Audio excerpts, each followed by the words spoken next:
one, maybe yellow or green.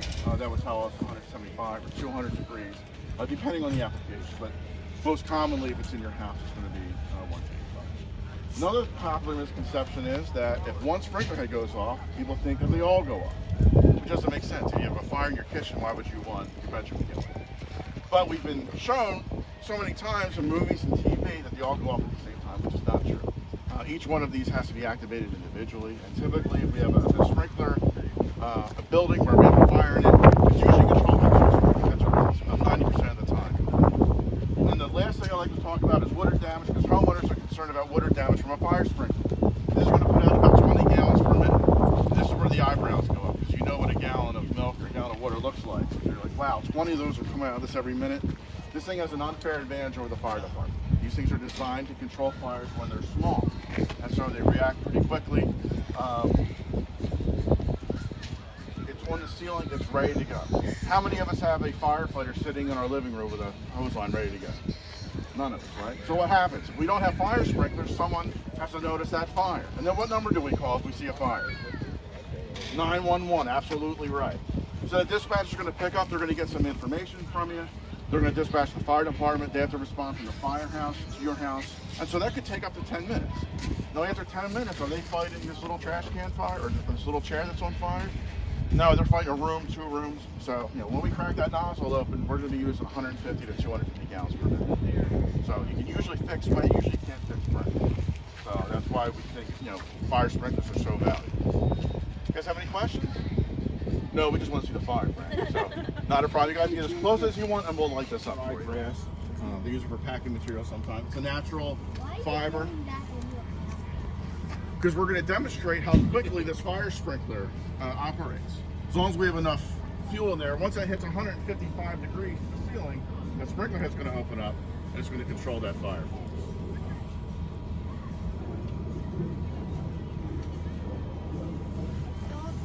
It gets hot. There we go.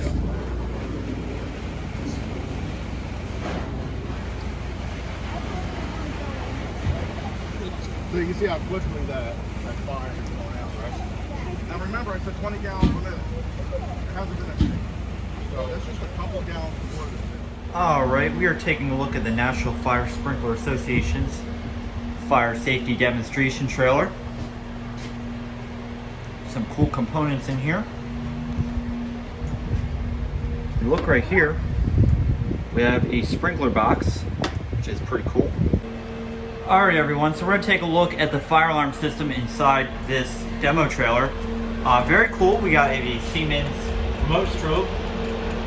This device is set on 15 candela. This is the only notification appliance on the system, because this is just a demo trailer. So you can see all the different fire alarm components and any components that are related to this sprinkler demo, which is pretty cool. You can also see here that there is a fire sprinkler that is caged. You have that in a gym. Also some power flow switches. Some Siemens fire alarm modules. They're very important components of the fire alarm system. You can tell right there. Looking on the ceiling, we have a Siemens addressable photoelectric smoke detector. Now if we come over, we have another Siemens pull station. This is another addressable Siemens pull station. We look over, there's a pull station over here. And there's also the Siemens addressable fire alarm control panel. Currently there are a few supervisories on the system, but these will be addressed at some point after the demo is done. When there is a demo going on, it's usually done in this room, you'll notice that there's a lot of water everywhere. This is because there was a demonstration in here earlier.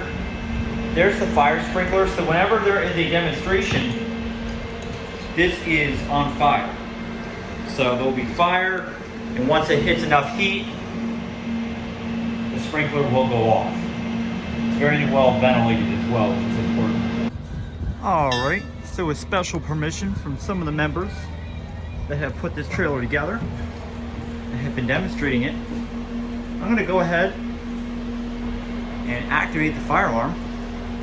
Now the system is not monitored, so we're all good with that. So let's give it a test.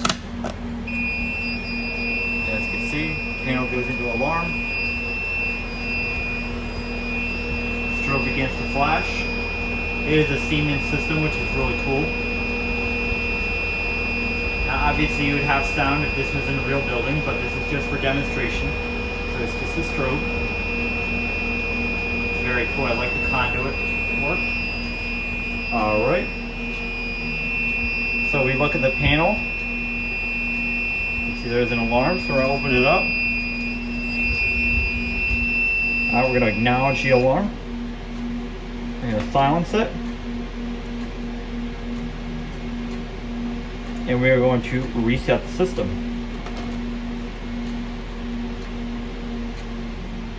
Alright, we're going to hit OK.